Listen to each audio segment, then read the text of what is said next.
on a patrol on the 21st September. I'd volunteered to go out and patrol that evening. It was dangerous, and you were knackered. But I volunteered to go out that morning. I changed all of my first aid kit because I was a team medic at the time. One of my best mates at the time, Jamie, had a massive combat indicator, and just as I was about to say something, boom, the Mark 15 went off at his feet.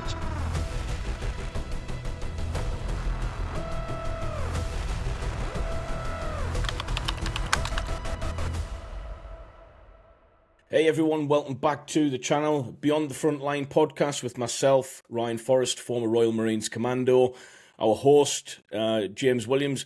Williams, you want to introduce yourself, mate? For the first time, innit? First time. Obviously, everyone knows me from the series we've been doing, but yeah, James Williams, former Royal Marine Commando as well, and former UKSF operator, specifically SRR. Awesome. And our guest today, Wayne Ingram, M.B.E. How are you doing, buddy? Massively thanks to you two for allowing me on there. Yeah, I'm all right. I'm really good, thank you. Hey, thank you for being the first guest, isn't it? Yeah, it's a pleasure. Man. Yeah, first guest on the show. So you're the first guest on the show. You've got a bit of a military background as well, so I'd like to kind of me and James would like to explore that first. Obviously, you know, both former military guys ourselves. Tell us a little bit about your military background, mate, before we get into stuff. So I served for 18 years in the army. I started off at the 2nd Royal Tank Regiment. I served there for 4 years, but I was just bored with tanks. I mean, unless you're on the ranges or driving them, all it is maintenance. So I then transferred across to a reconnaissance unit and spent the other, so it was 5 years in the tanks, spent 13 and a half years with a reconnaissance unit until I was medically discharged due to a lower leg injury. When was that discharge then? Yeah, so that was in 2004, and it was probably one of the worst things to ever happen to me because I was a staff sergeant at the time. Really, I was enjoying my career. My last confidential was recommended for promotion, and as far as I was aware, I was going to be an LE officer later on in my career. I went to Headley Court, and then after going to Headley Court, I then went into a thing called the Y list. So, because I broke my leg in loads of different places, and I'd broken it again when I was out in Bosnia in 2003, which caused me to go to Headley Court after the operation in the field hospital. And they put me on a thing called the Y list, and unbeknownst to me, the Y list is, look, you stay at home, we'll sort out your discharge. And then they told me, I think it was about 3 or 4 months before I was actually medically discharged. So, can I ask a question on that one? Did medical discharge creep up on you pretty quick? Was it something that was like, or was it something that you knew was coming, or it literally sprung upon you? Mate, it was like a smack in the face. Yeah. So yeah, when I heard nothing from the regiment, but yeah, don't get me wrong. Initially, as a staff sergeant being back in the UK on staff sergeant's wages, also getting my LOA because I was based in Germany at the time. It was fantastic. I was getting loads and loads of money. Mm-hmm. And it was an easy time. In fact, I was even working, just doing some voluntary work in a special needs school, helping out there as a teaching assistant. And as I was recuperating from my leg to get better, and then one day, just I had a phone call from Man Record saying, right, okay, just let you know, some colonel, a civic colonel, was going to come and see me about my discharge. I was like, hold on, let's backtrack. What are you on about a discharge? And they said that. The thing was, I tried to telephone the regiment because it was a small regiment, so we all knew one another. And I phoned the RSM at the time, called Steve. And now Steve and I, he'd always had two ranks in front of me, so we knew each other very well. And I said to him, look, Steve, can you try and sort something out for me, please, mate? Can you please try and get me a desk job somewhere? Yeah. And he said he couldn't because of Man of Records. And then he sprung on me that I owed €265 in unpaid silver bill. Oh, God. And I was like, hold on. I said, you ain't spoke to me for a year. Yeah. I said, I haven't been to the regiment for a year. He went, no. He said, you're right. I said, well, you can shove up your ass. He said, well, first of all, he said, you can't speak to me like that on the RSM. He said, and if you don't pay it, you'll get your leaving present. I said, well, you can shove that up your ass with the €265. Do you know what? You know what? Hearing that, how the leaving present is like it's a threat throughout the military, isn't it? It's like, Yeah, Yeah, so I haven't got yeah. anything, mate. You're not going to get your yumper, or Do- I don't, are you equivalent to your tabber or something in the army, isn't it?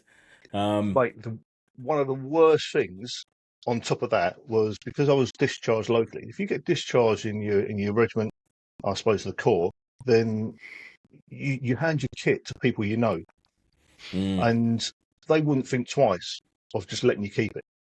But I handed mine to a training depot in Bovington. So I went into the clothing store with my 1157 at the time, and there was a line on the floor because they were dealing with phase 2 recruits, and you're not allowed to step over that line. So I was against the counter, and this civvy came in. He went, "Wait, you behind the counter?" I went, "Who the fuck do you think you're speaking to?" yeah. Like, he went, "Oh, sorry." He said, "I didn't." He said, "I thought you was a recruit." I went, "No." And he then took all of my 1157 from me, and he billed me for my 2 PT vests. I think it was red and white PT vests because I didn't have them. I said, "Look, I've had these for over 18 years." He said, "Well, it's on your 1157." So he had the last laugh. It's typical, isn't it? Like most lads experience, whether you've done 5 year like myself, over 10 year like James, 18 years like yourself. The leaving part always seems to have a little bit of a negative story and dare I say it, negative impact on the individual once they leave the military, which ties into that whole mental health thing, which I'm guessing we're going to get on later in the podcast.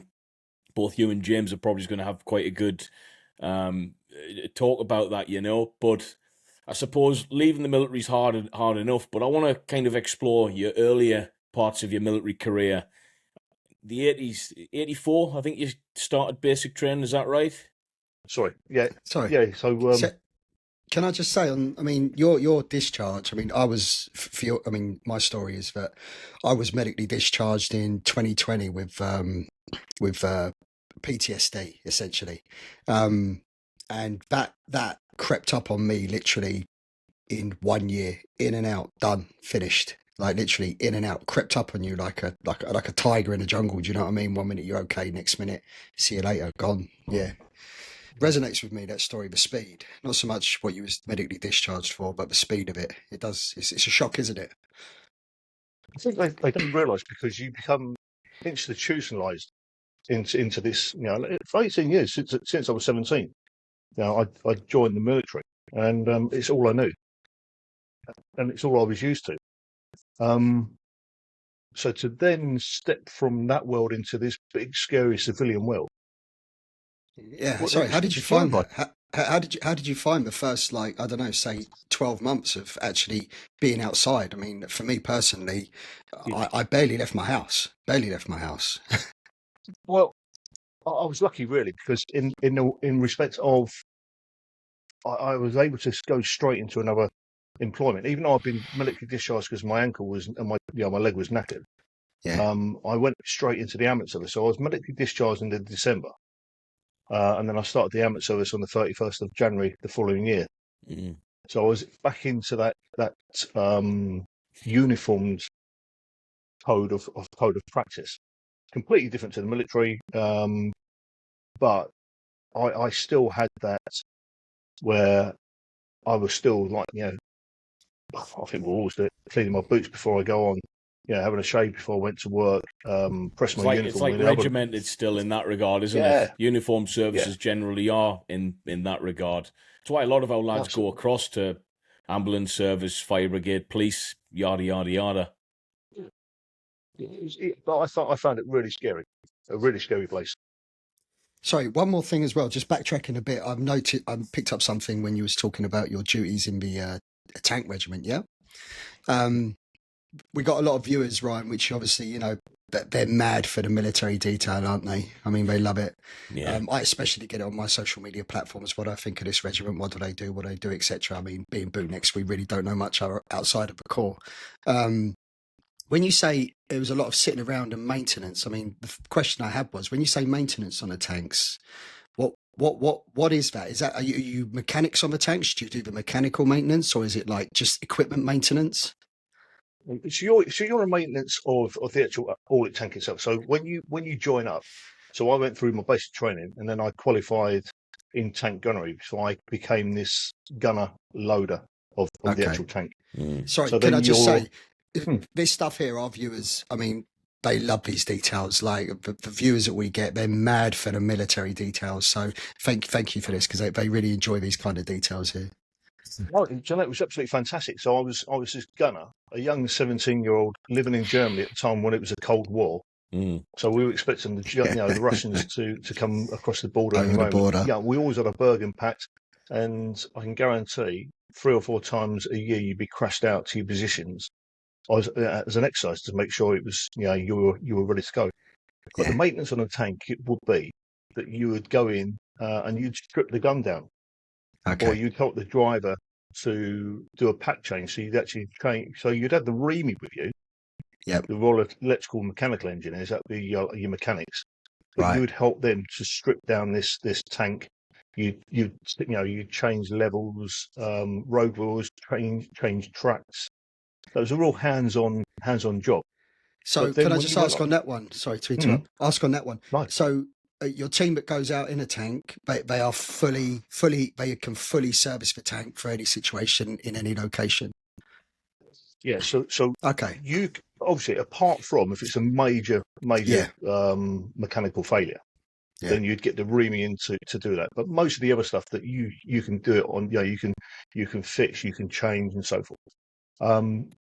Because the tank crew is a small unit. So you've got 4 people. You've got the commander, who sits at the top of the tank in his cupola. He looks around. You've got the gunner who sits between his legs, right in the bottom of the tank, who fires the gun.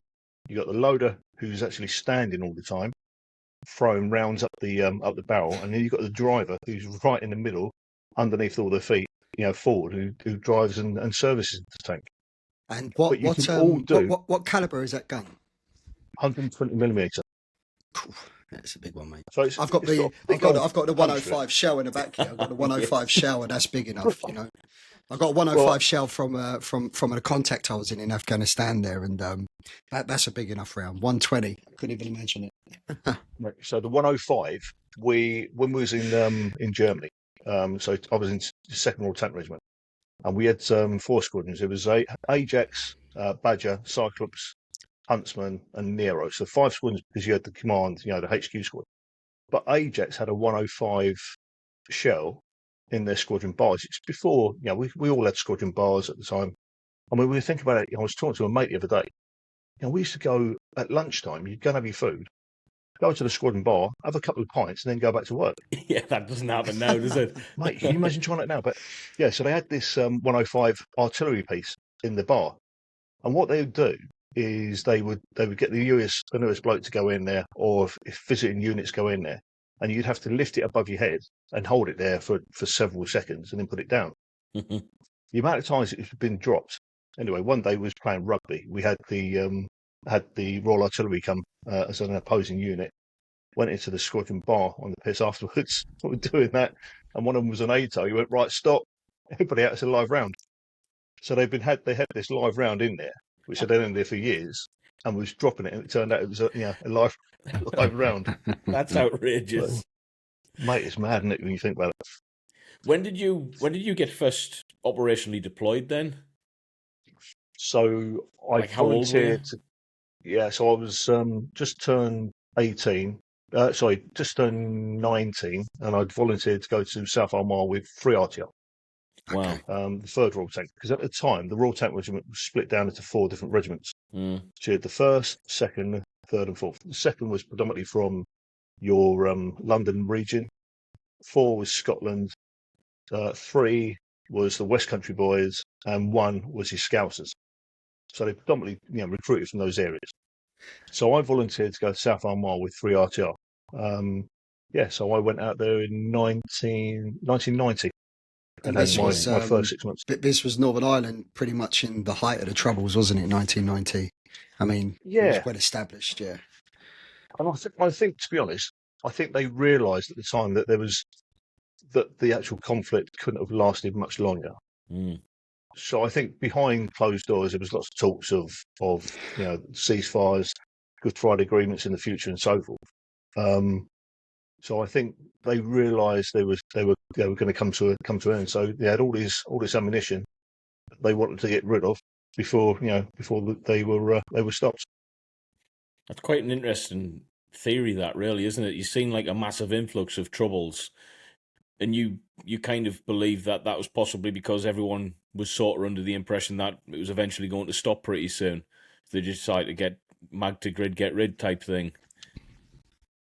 I personally think so. I mean, there's ladies and gents out there who work behind the scenes who probably tell me something completely different. This what I mean. Like we went back in '93 to Belfast when we went to a place called Girdwood, which I don't think is there now. I think that's all been knocked down and turned into houses and so forth. But it was a big old camp, and we had the areas called the Ardoyne, New Lodge, the Shankill, and we had Ligonill. But we had a terrible tour. '93. We had 7 seriously injured. There was quite a few killed in the province at the time. When they say soldiers, UDR and policemen and so forth, and civilians. And I think it was purely because they were getting rid of all this stuff. What was you what was you doing out there? Was you foot patrols, or was you in vehicles, or?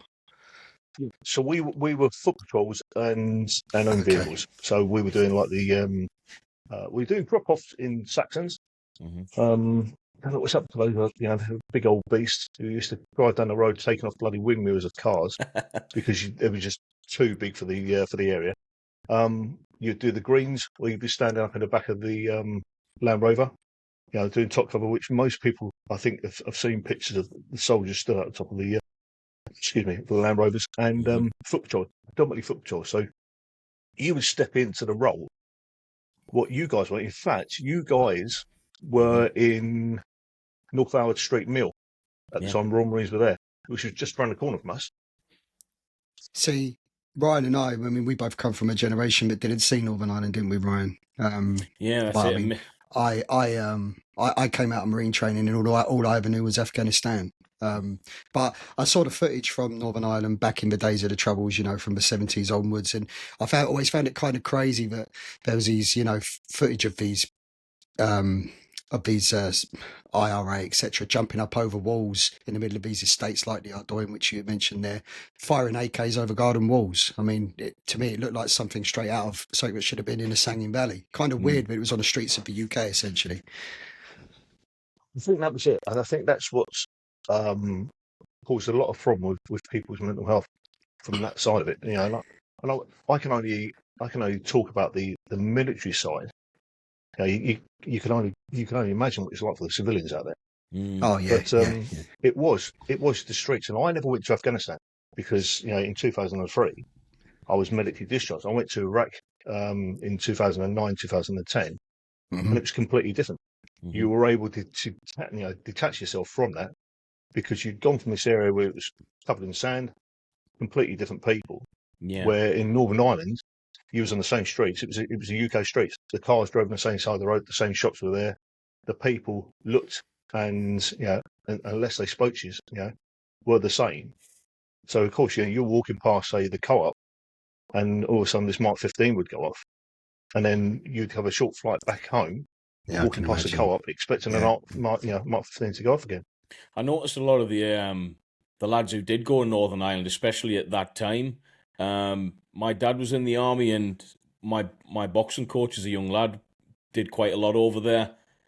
And he explained, he put his hypervigilance, his post-traumatic stress / hypervigilance, the issues that he have now is down to the environmental factors of, Ireland being, looking, smelling the same as the UK, same people, culturally not too different really. You've got your micro-isms with the Irish and the English and the Scottish, granted, but not too different really, and not far away. What we talking, 45-minute boat ride or something, I don't know, and then you're back on English soil. That must have been really difficult, that as a young lad, coming back from that place, getting on a bit of leave. How do you switch off from that? You didn't. And the reason is because at that time, in the 90s, when I was out there was no support for mental health. I mean, I remember on a patrol on the 21st September. I'd volunteered to go out and patrol that evening, and I don't know why I volunteered. You never did that because it was it was dangerous, and you were knackered. But I volunteered to go out that morning. I changed all of my first aid kit because I was a team medic at the time, and cut a long story short, one of my best mates at the time, Jamie, I'd walked onto this road called the Drive. It's a long road, but we'd come down one of the side streets, turned onto the road, and Jamie was 100 metres in front of me. But where on the side streets there was quite a few civilians walking around, got onto the Drive, no civilians. Where they were, all the windows of the houses were open, and I was like, massive combat indicator. And just as I was about to say something, from the Mark 15 went off at his feet. So I was sprinted to him. You guys have seen it when you've been in Afghanistan. It's a weird thing to say when when you're treating someone from an IED or from a blast injury. His clothes had been blown off him. There was blood. There was a smoke. There was a cordite and everything. So I remember putting my hand onto his femoral artery, onto his massive hole in his leg. I was thinking, what am I going to do? Because at the time we didn't have no tourniquets. All we had were first field dressings, and you had two. Because you get told that if the blood goes into the first one, then you put another one on to stop more blood. But now we've realised that blood needs to stay inside the body. So I was doing that. And then a few days later, I was at home on my leave. But I was going to sleep at night time, hearing, seeing, and smelling the explosion.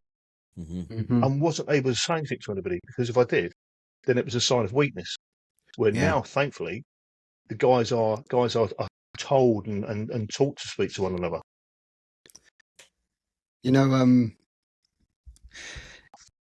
Afghanistan, I think, was really the kind of theatre that kind of like really highlighted the whole PTSD thing. Before that, it was kind of swept under the carpet, and I think Afghanistan has been the thing that really brought it out. I have colleagues, they're not around no more, who failed to speak. They didn't put their hand up because of the embarrassment, and unfortunately they ended up taking their lives. My story, which we'll come on to, Ryan, when we start keeping on with the James Williams story, which we're about halfway through now. I remember the day I put my hand up and I said, something's not right. I don't know what it is, but something's not right. And I was embarrassed. I was ashamed. But I went and seen my superiors, and I ended up on that 1 year journey out of the military, medical discharge. But the result is that I'm still here today. Whereas, a lot of the lads didn't put their hands up, and because they didn't put their hands up, they suffered in silence and ended up taking their own lives, Did you know you had a problem? Huh? Did you know there was problems there? Did I know there was a problem? Yeah. Did you know what? You had problems inside? Yes. Yeah.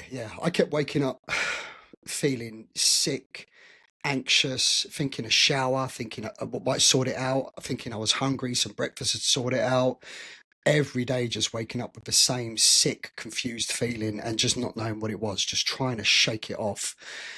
Maybe if I do a bit of fizz, maybe if I have a bit of food. It's just a rough day, but it just would not go away, to the point where it was eating at you 24/7 every waking hour.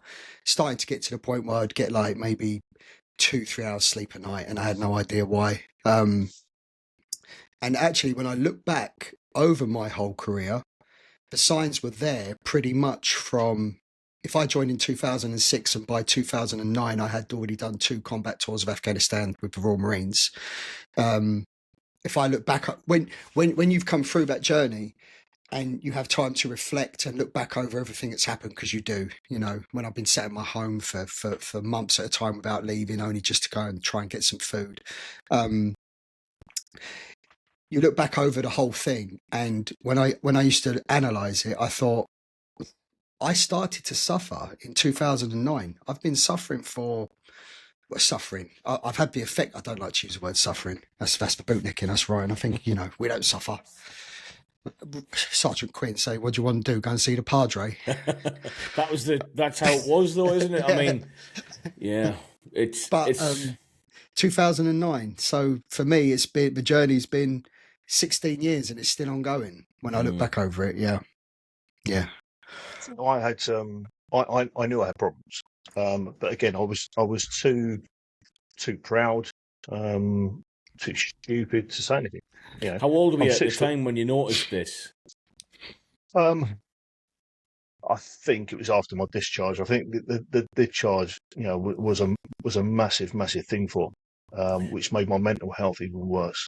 What do you put your Um, mental health PTSD down to? Can you pinpoint it to anything concrete within the military, or was it an accumulation of different things, war, death? What was it for you? well, so I had I went through a thing called EMDR, Yeah. um, which What's initially I that? was like, Sorry. what? It's a light therapy, isn't it? It's a you know Yeah. it's a So therapy to do with your eyes. Okay. So you have to Excuse my desensitize your description. eyes. Yeah. Yeah, No, yeah, no, yeah, that's right. It's desensitization of your eyes. So I had to in front of this woman who yeah, she was actually, because I was a retained fireman at the time as well as being a paramedic. Mate, yeah, I was constantly working, and just seeing horrible things. So yeah. of course, you know, my mind was just building up. What she said to me was that, and I've got a really good mate called Rich Jones, is a mental health therapist as well, and he does these on the podcast. But Rich was saying that your mind is like it's like a trap door, and when something happens, your parasympathetic and sympathetic, you know, reactors all kick in. Unless you Mm. do something, the trap door closes. Then everything else you see on top of that just builds up and builds up and builds up until the pressure can't take it anymore. So of course, my pressure was building up. I'd been to Bosnia a few times. We were digging up mass graves, overseeing the digging up of mass graves and stuff like that. So it's building up and building up, and then came the ambulance service, and being, you know, I was very lucky. I went in as a technician, and after you have to do a year as a technician, where you've got to do like a couple of portfolios. You've got to do various skills. And then as soon as I'd done that, I then qualified and sat the paramedic pre-test, which was granite. Passed that, and then went straight onto the paramedic course. So, and then as soon as that's finished, I went into the motorcycle response. So I was always dispatched to, you know, to some of the most serious jobs. So of course, You're like it's building and essentially building up. motorcycle. Sorry, you're first responder. First responder. Yes, Yeah, yeah, absolutely. Which at the time was fantastic. You know, it was in the heart of all of the trouble. But yeah, it's the same, isn't it? You know, when you sleep with the devil, and I yeah, was seeing some horrible stuff. yeah. And being a lone responder. So, for example, obviously, I'll say this because it doesn't give any details. But I was in a seaside town, on the motorbike on standby. I got called to a cardiac arrest. Turned out it was a 13-year-old girl, and I went to this cardiac arrest. She'd come home from school. She'd been a little sod at school, as most of us are. Yeah. And her parents had taken her mobile phone off her. And she said, "Right, I'm going to go and hang myself." And they went, "Yeah, of course you will." And up we go. And this little girl tied her belt around her neck to mimic hanging herself. So her parents say, "Oh, I'll give your phone back." Tripped and hung herself. Wow. So they called. So this girl had been down sometime. There was no way he was ever going to save her. So of course I get there on my own as the crews are running. Crews are 15 minutes out. So I'm in there on my own doing basic life support on a 13-year-old girl, with the guttural cries of both parents saying to me, you know, either side of me, asking me, pleading me to save her. It's got to take. There's no getting around that having taken its toll on a human. Like we're No, not really programmed to be able. We're programmed to deal with it. Yeah, we can deal with the situation at hand, which you've been trained to do very well over a career. You know, but the after effects of that, evolution hasn't really caught up, has it? It affects everyone. You know, from what I've seen, no one really kind of gets away from the negative effects of that. I'm yet to see someone who I've served with not be affected by those traumatic sights, you know. How did that make you feel witnessing that? Was that like a devastated. Yeah, mm, yeah. So as you two know from your careers, you put your game face on. mm, So you deal with what's presented with you. and you go through your training, and your training kicks in, and you deal with it. And I used to get on the bike afterwards because that was just the one of many deaths that I've seen, unfortunately, with kiddies. And I'd get on the bike and I'd cry, and I'd ride off to the next job. I'd have tears in my eyes, stop somewhere, get myself grip, and then go to the next job. You arrive at the next job, boom, game faces back on, and you deal with that job. But it builds up, and I got to a point where I woke up one morning with central chest pain, but the pain was going to my left-hand side of my neck, down my arm. I thought, shit, I'm having a heart attack. So I didn't say anything to my wife, Cara. I went downstairs, I took some codeine, took some aspirin, and I waited for the pain to go. All the stuff that we tell people not to do, right? I wait for the pain to go. The next day, because we had to, every now and then we'd have to work on the car, or if the weather was really bad, then they'd take you off the bike and put you into a car. So I was on a car, and over my lunchtime, I did an ECG on myself. So a trace of my heart. So I put the machine on over all there, and it came up as an inferior infarct suspected, which shows that potentially you're having a heart attack, which made it even worse.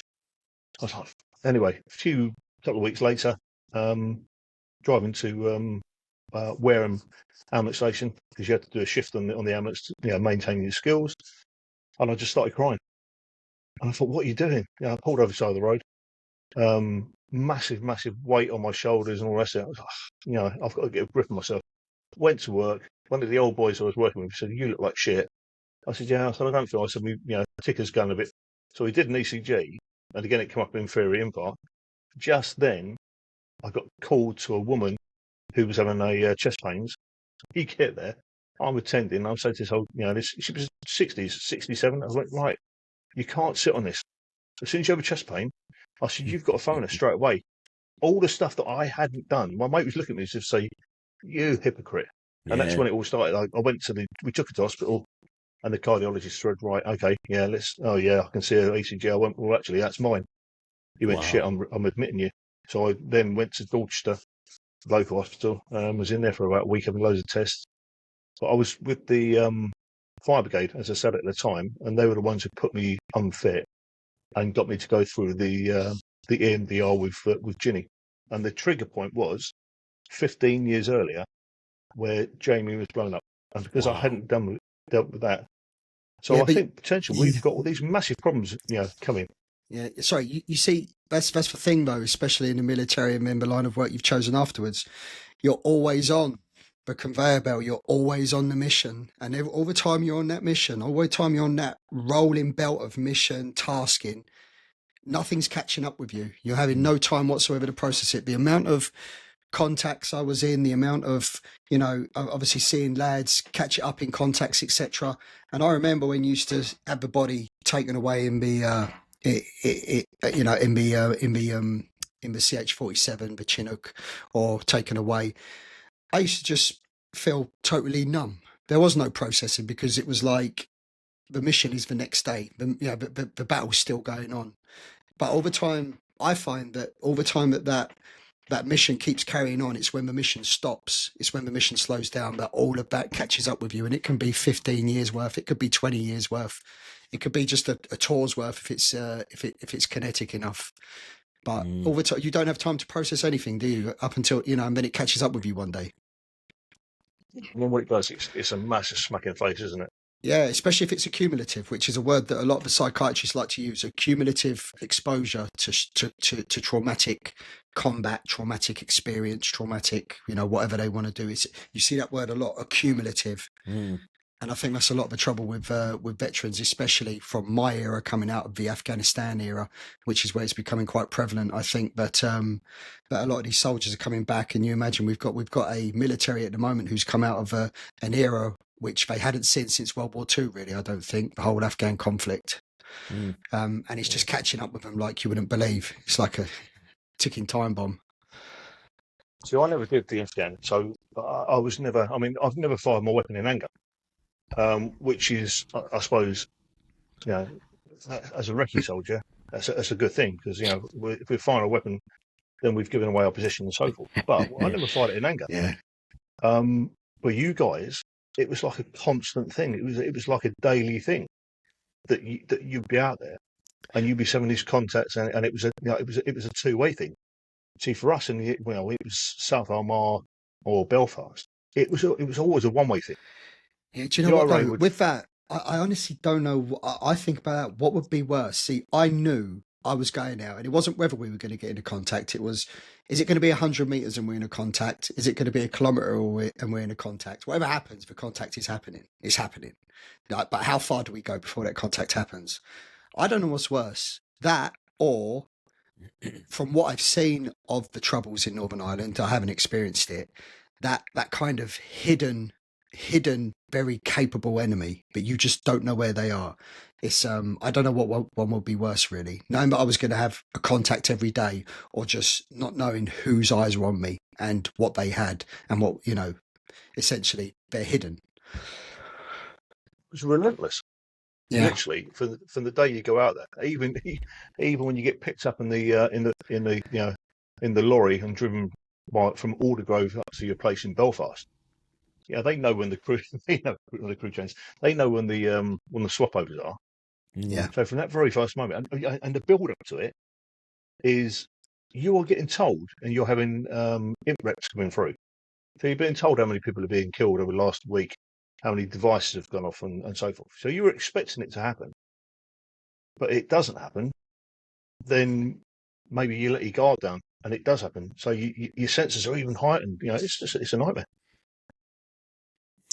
So you've been through all of these individual, I want to say, incidents of some sort, in the military, as a paramedic outside, all relating to trauma effectively, and all the while you might not really be knowing it, but you're storing up that negative trauma and it comes out. Did it come out to a boiling point with you? Was the heart attack or the heart scare moment it, or did it materialize after that point? Mhm. So that was the actual the trigger point is Mm-hmm. when the chest pain was there, because it sort of like made everything worse because I knew I had problems. I mean, I was this hyper vigilant, aggressive arsehole, yeah, um, yeah, that would, if someone would said something to you the wrong way, your automatic response is, well, why do you want to fight me? Come on, then. And yeah, And yeah. you're not people enjoying don't want life to like fight. that, are you? You Oh can't maneuver No, life that no, way. It's a no. horrible way of being. When, I've spoke to James many times about this. I'm from a very small cohort of Marines who never seen a live operational tour in a conflict. I'd been to many places, but like yourself, never fired a weapon in anger. So I can't speak from the traumas of war from the perspective of you, gent. But before the military, and my story's out there in various fashions, I experienced trauma in different ways, from upbringing to circumstances, yada, yada, yada. The rigors of living in the Northeast in the 80s and 90s, they had their own problems. And I understand poor mental health from a certain aspect, and a certain aspect I can understand.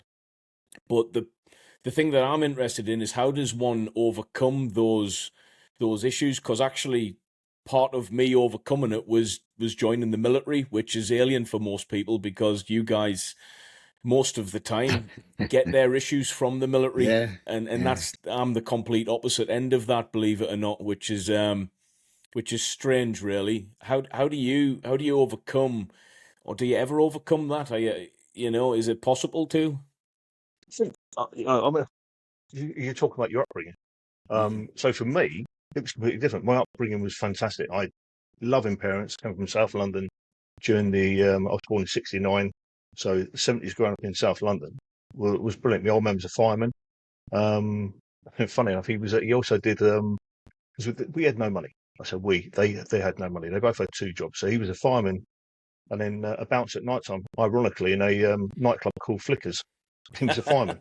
Um, my mum was a lollipop lady, and she used to clean a bingo hall. And then, thankfully, she got a job in the city working for the government. nice. But um, they were both loving parents. So I didn't have this hard shell around me before I went into the military.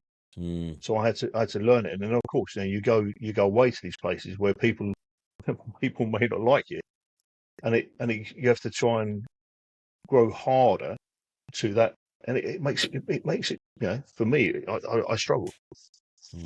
I've, but talking about the thing for me, I think when I admitted that I had problems, I still took ages to confess to people that I'd been on antidepressants. Yeah, Oh, it was the still worst. it was Yeah. still a big thing saying, "Oh, I'm on mental health tablets." But then I started to accept it, and then I've written a book called Soldier of Conscience, which hopefully we'll talk about in a bit. But Yeah. Yeah. Sure. I'm in the hardest chapter in that was one of the chapters where I actually admitted to a mental illness. It said, and I put it down as mental injury because my brain, same as yours, Jane, our brains have been injured, Yeah. and when we Do you didn't deal know, with it, yeah, I I ended up, I mean, I went from military care, which was a lot easier sitting in front of someone, having someone in front of me, even if I hadn't been to Afghanistan, they still were wearing DPM, so I could relate to them, to then being given over to the NHS. And in the end, I actually had to go private because the NHS, I used to sit in the appointment, and after a while, I'd just sit there with the doctor who was in front of me, and I'd say, look, listen, just give me my prescription for my tablets, and let's just call this a day, because I can see from the way you talk to me and the stuff I tell you, and I tell you why there's problems, etc., you haven't got a damn clue what to do No. with me, all right? You have not got a clue what to do with me. When I sit here and tell you some of the things that I've seen in combat, etc., you look shocked, and let's just hold our hands up here, and let's just give me my prescription, and I'll deal with it myself, all right? And the way that I dealt with it was the first thing I did was, I mean, I've always been into my fitness, but I always said anyone who's got mental health issues, depression, anxiety, whatever it is they're suffering with, even if they're not from a military background, not specific to military, just in general, the first thing the doctor should do is give them a gym membership, get them active, give them a goal, give them a focus, give them something where they can start to see tangible change. Even if they give them a personal trainer, something for them to think, do you know what, on Tuesday, I've got that to look forward to because I'm going to be with my personal trainer. I'm starting to see changes in my body, my health, my endorphins. Give them something to focus on. That's what I did.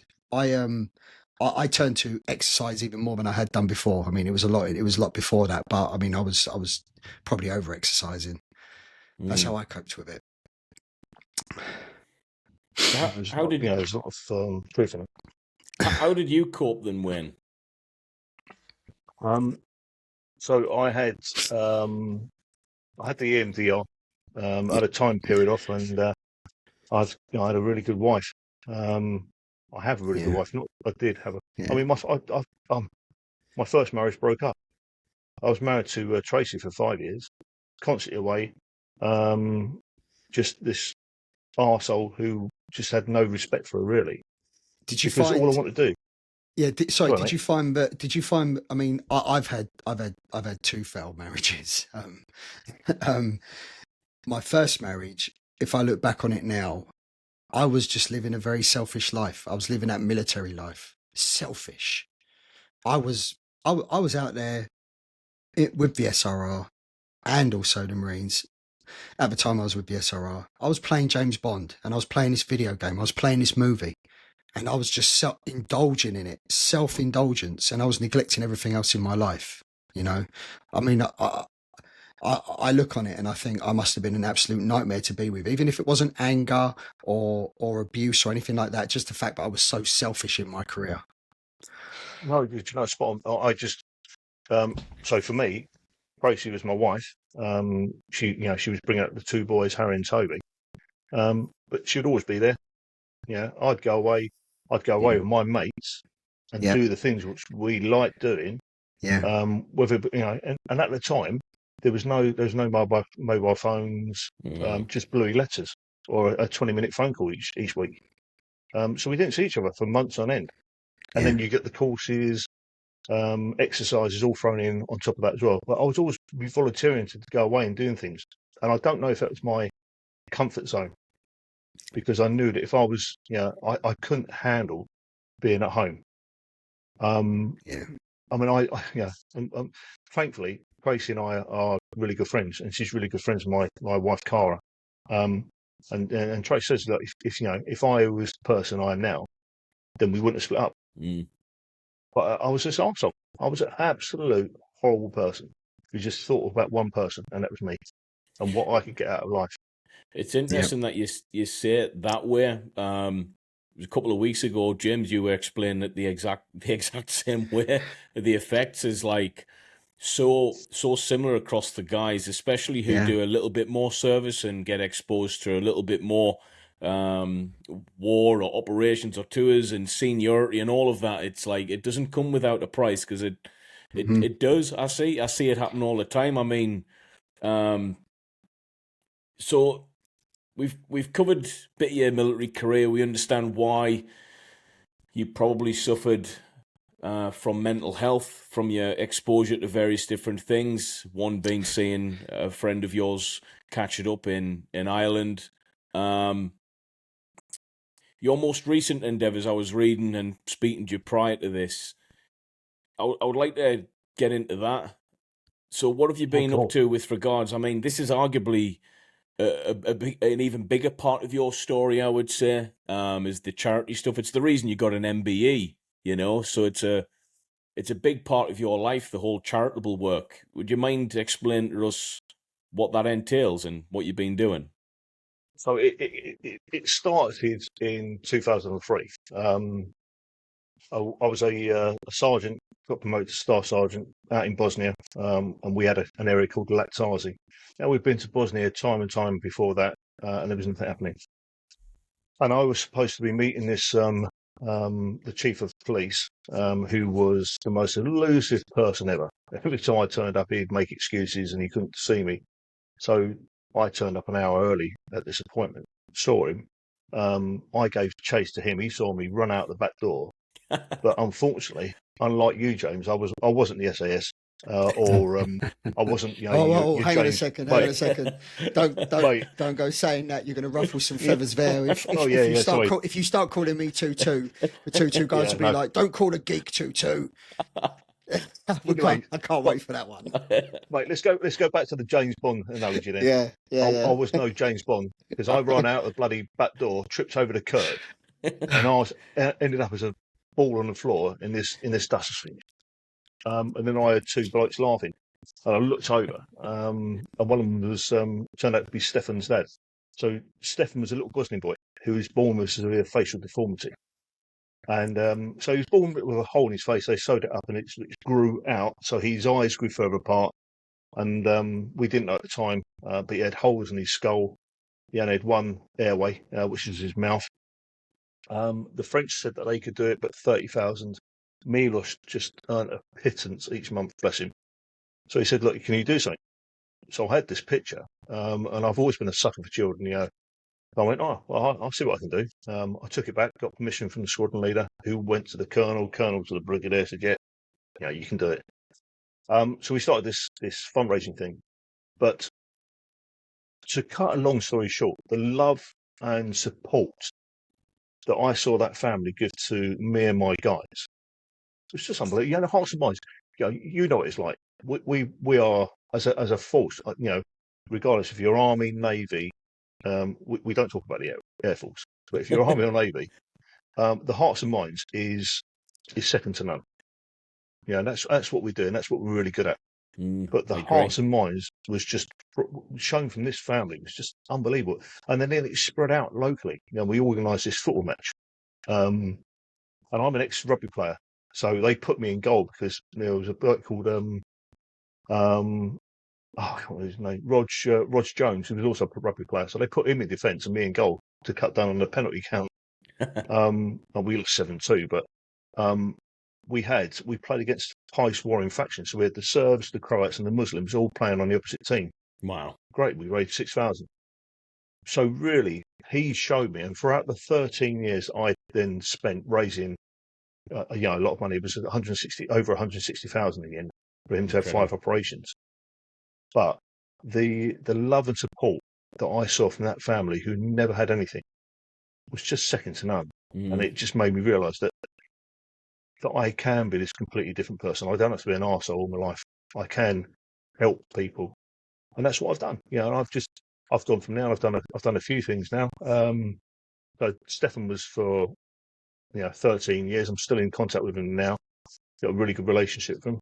When I was working out in Africa as a aeromedical paramedic, I went to an orphanage, and these guys had nothing. So I was going to. It was in a place called Mauritania. So I had this whole idea of what I was going to do. I was going to cycle between Nouadhibou and Nouakchott, which are the two major cities in Mauritania. It's about 800 kilometres through the desert. Silly arse here didn't even have a bike. But I thought, right, I'm going to do this. And then a couple of weeks later, I got called to the mine security. Said, look, you can't do it. Firstly, have you got a bike? I went, no, but I'll get one. But secondly, and more importantly, was Al Qaeda named me as a kidnap threat. Yeah. Which at the time I was like, happy days. I'm quite proud they've actually named me. So the two lads were both Foreign Legion, and they were laughing and said, yeah, we knew that's what you'd say. But I organised a cycle on gym bikes. So I've got 24 people, again, local nationals involved, to each cycle an hour apiece. So it was a continued event, and we did something like, I think, 1,500 kilometres. But we raised 64,000 to help build the orphanage. Wow. I spent a week surviving in a life raft went in there with 24 hours of food and 150, 1.5 litres of water. So I had to use a reverse osmosis pump and so forth and catch fish. But it was all for Great Ormond Street and for Portsmouth University. They did all tests on me. And then the last one I've done was, unfortunately, our daughter, Freya, was diagnosed with scoliosis, which is a severe curvature of the spine. Yeah. So she was diagnosed in June 2019. A few weeks earlier, 4 weeks earlier, as far as we were aware, she was deformity free. We didn't know, but because she was 12, nearly 13, she'd bath or shower herself, get herself dressed. You don't know, and she had no pain. We didn't know that this was going to happen. And then in June that same year, she had a 6-hour operation to insert 2 titanium rods along her spine to correct it. And I said to her at the time, I said, look, I'm going to raise some money for scoliosis research. But unfortunately, that was in December 2019. We went into lockdown in March the following year with COVID. So I was stuck on working on the helicopter with COVID patients or doing the odd ambulance shift. So in 2022, I walked from where she was diagnosed, so on Portland, to where she was treated in Southampton General Hospital, which was 76 miles, and I walked every step backwards. Wow. To raise money for scoliosis. Do you find that must have killed your calves? Mate, do you know what? So yeah, it's the pain wasn't too bad. To be honest, walking it was okay, but because I've got that knackered right leg, so walking normally is painful, but walking backwards, I don't know if it was like your body's way of coping. It was like, okay, right, let's get on with it. It was loads of crunching and bits, and as soon as I stop, my ankle would swell up, but then as soon as I start walking again, it would go down. But I wore out the front of my brand new pair of boots, which you lot you know about tabbing, so that's probably the worst thing you could have done. But I wore out the front of my pair of boots because my ankle was just because it's all been fused together. But no, so we split it down into 5 days. I think the longest we did was 22 miles through the New Forest. Do you fancy cracking a 30-miler, James, backwards? Backwards, yeah. Mate, I was doing backwards runs up a hill at my boxing class the other day. I think the length was about 20 meters, and I was like, "Oh, that's burning, man." It's hideous.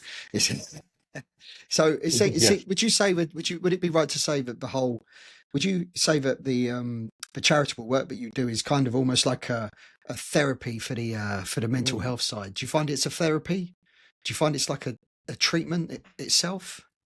Yeah, I think so. And also, I think it's my way of paying back Yeah. all the Yeah. negative thoughts that I've had, Yeah.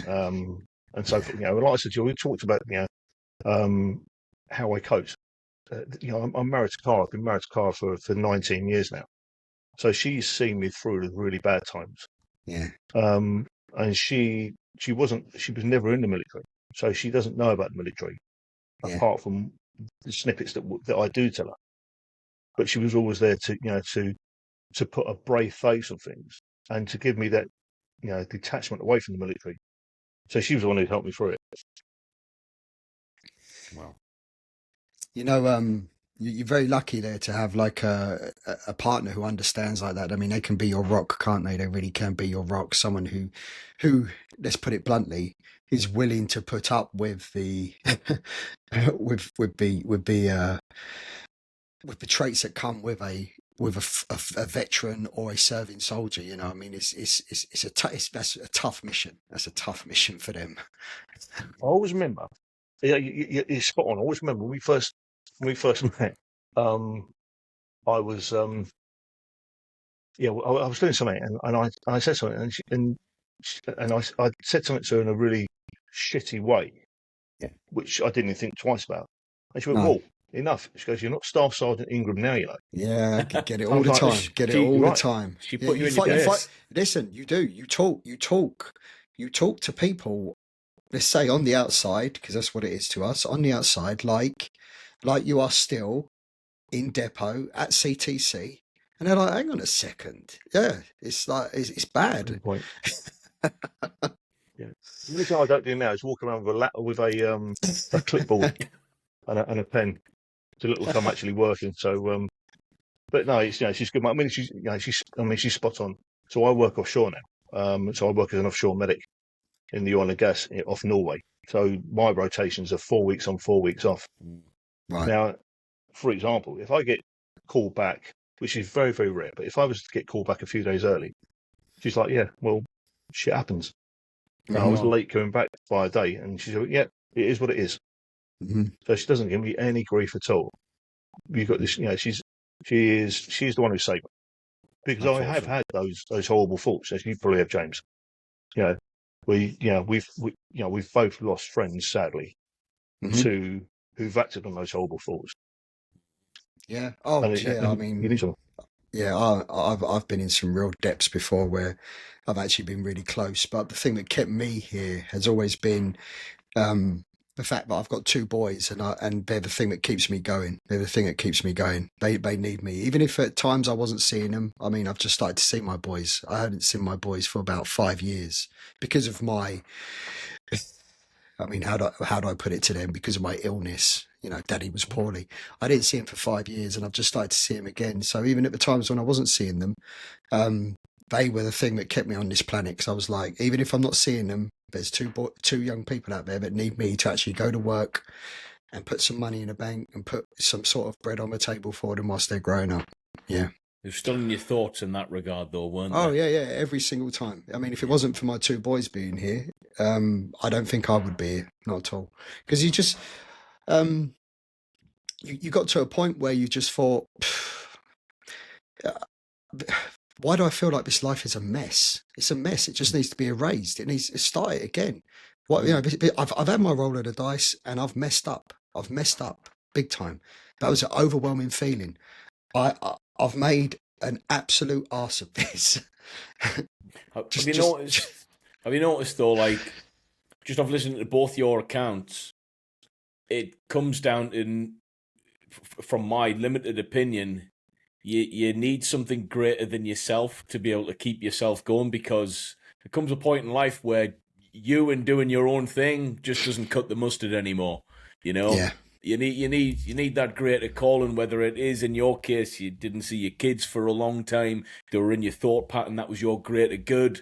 In Wayne's case, his charitable yeah, endeavors, something greater than himself, acknowledging that, this is an opportunity for him to help others instead of worried about himself all the time and his isms and this, that, and the other.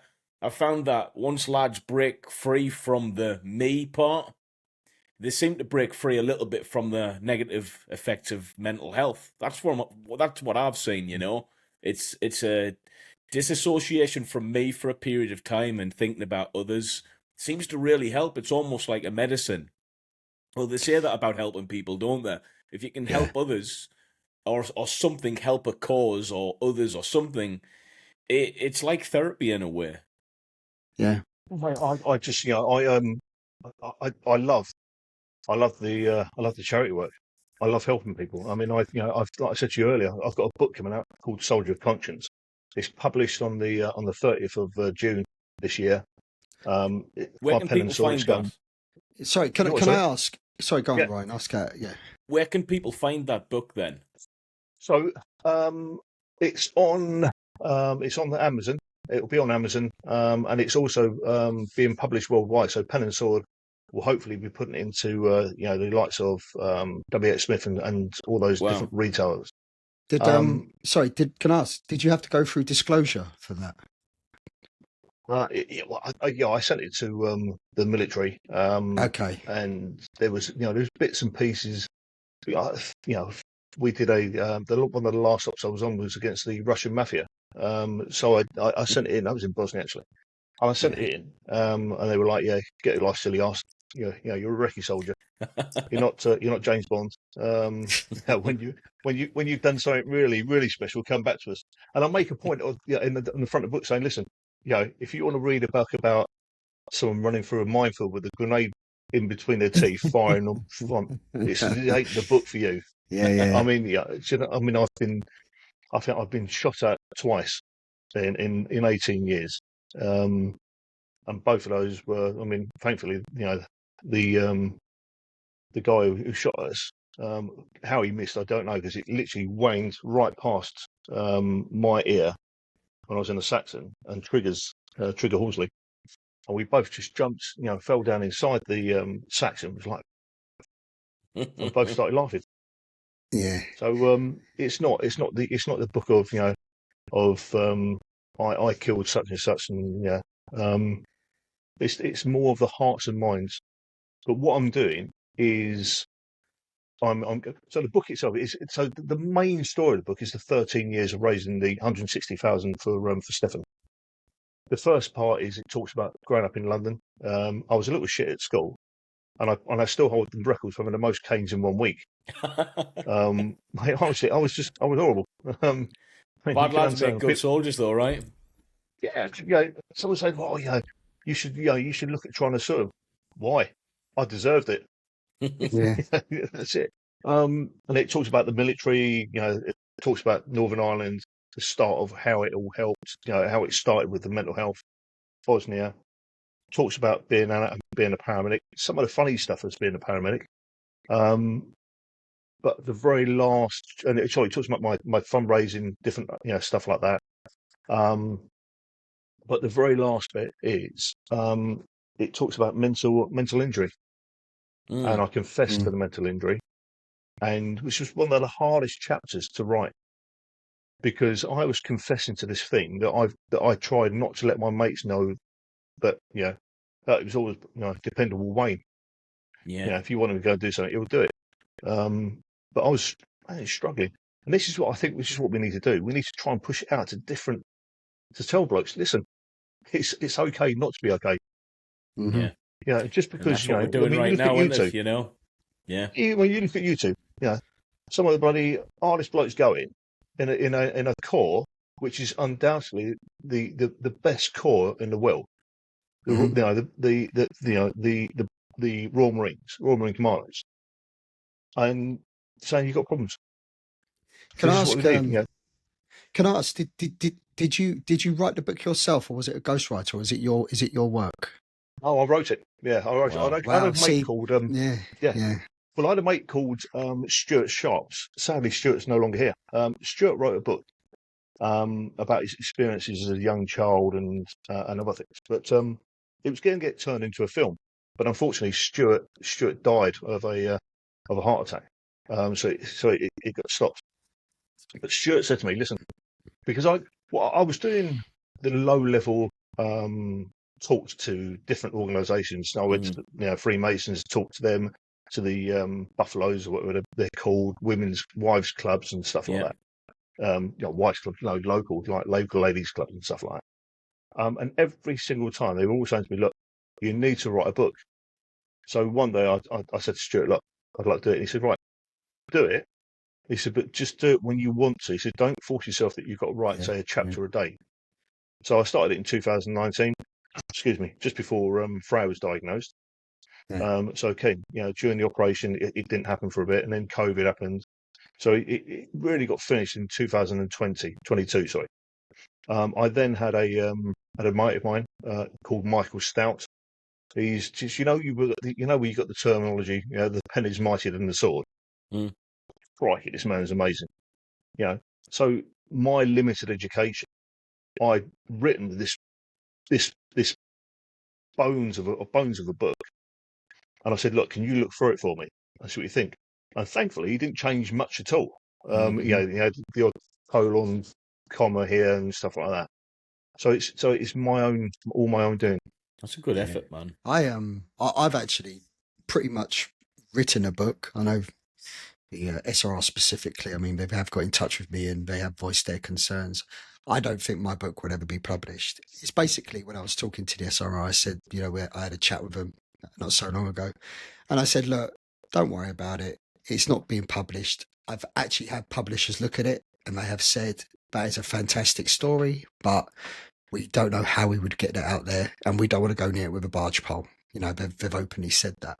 And I said to the SRI, I said, look, it's just my diaries. But what I noticed about what you said there was when you're writing about the mental health chapter, I've got a chapter in mind where I write about the troubles with PTSD and the depths of despair. And I remember writing that when I was actually in that moment. I would sit at my table, perhaps at about 11 or 12 o'clock at night in the dark. My house was dark. My house was grim. I wasn't maintaining anything. I had no friends, no social circle, no nothing. And I would just sit there and I'd write about my day and how I was feeling and the things I was experiencing.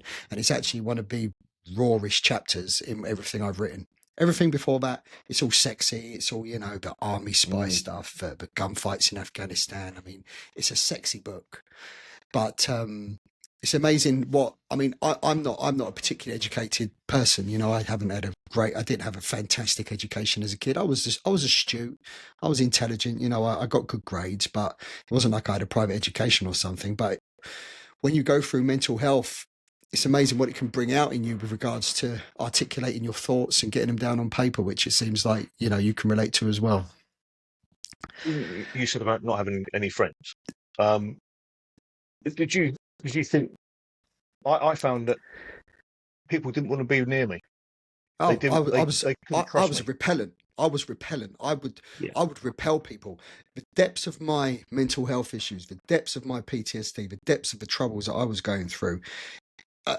It was almost as if people would actively, just strangers on the street, would actively move around this kind of this negative field that I was putting out, which was traveling for like literally meters across the road. They would stay away from me. I could notice it.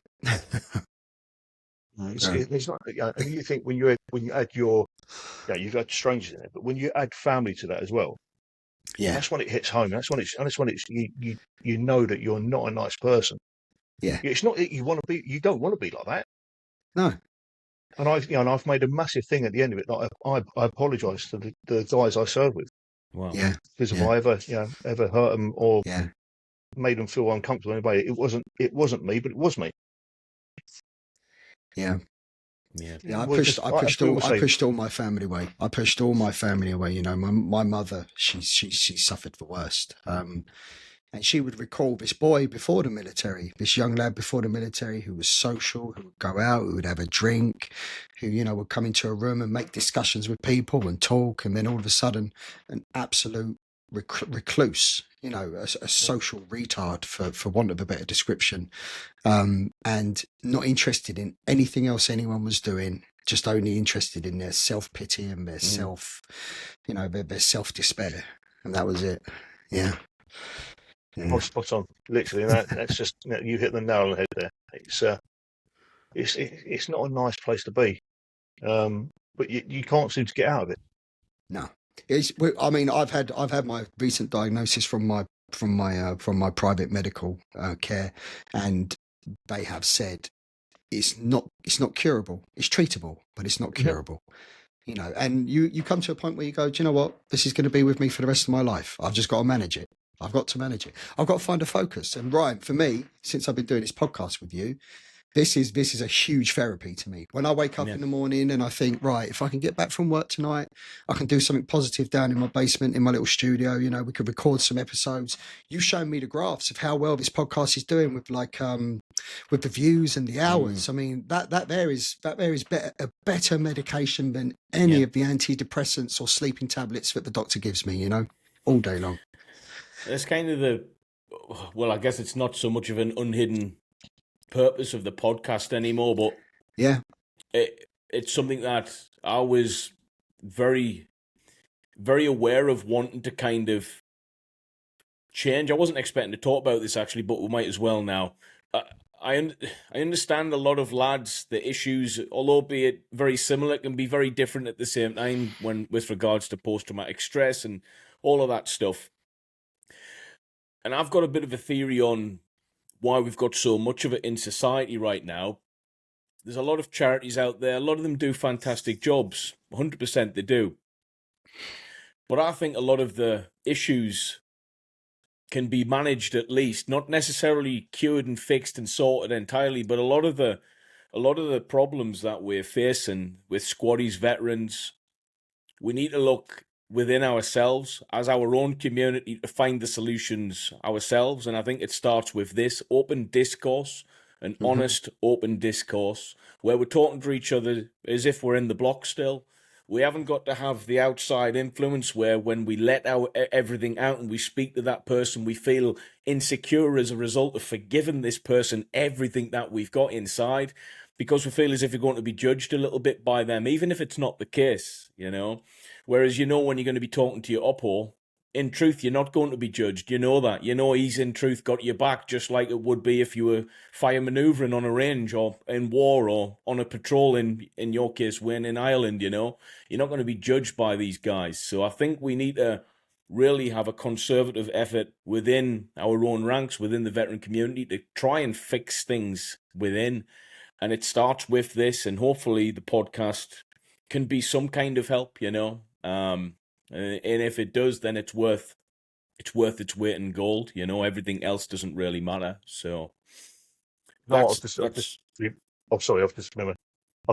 Just remembered. You've just reminded me of something. What happened? So when I was on the bike, you had a training unit at Bovington. It was like Viking, the Viking guys. yeah, the Shadow Viking guys. Yeah. But I got called there to a guy who was threatening to kill himself, and he was in his room. It was one of your guys. He was a Marine. But he was crying, well messed up, bless him. He'd lost two guys, but he had massive guilt because he had survived this Viking that hit an IED. His two guys had gone, and he survived. And anyway, I was outside his door trying to talk to him. You had your sergeant major was there down the corridor. He'd been trying to talk to him, and he wasn't having anything. I said, "Look, can I try?" I said, "I'm ex-military as well." So I was speaking to him. I remember this ambulance crew came from Wareham, and one of the guys, he was an older bloke. I think he'd probably been in the service a bit too long. He'd lost his compassion, and which unfortunately happens, at some point for some people. And I remember him saying that it was the buzzword where I lost it with him. He went, let's just take the fucking psycho away. And I pinned him against the wall. I said, listen, unless you know what you're talking about, go away. And he put a complaint against me. But but after a while, after explaining to this Marine what I'd been through, and I could understand what he was doing. He opened the door, and I remember I got a bollock him because I went in there and he had this, he had his webbing, and it was a knife attached to his webbing. And because I went in there because he had a weapon, an alleged weapon, I shouldn't have gone in there. But went in there, and straight away, I was Army, he was Royal Marine. Boom, that was it. Cuddle, tears. Yeah. Right, come on, let's take you out there. And then I left the bike there. I went into the back of the ambulance and took him to hospital that way. Jen. But you're right, it's that brotherhood. It is. I think it's important. It's more than important. I think that is the solution, to be honest with you. And we've got to help however we can, which, I mean, just to summarise, there's a lot we can cover. We could do this all day, every day, you know. Yeah, the whole mental health, isn't it? It's a number of podcasts on its own with guests, you know, just us two, Ryan, or whatever, however we're going to do it. I mean, the mental health thing is such a huge topic, massive topic.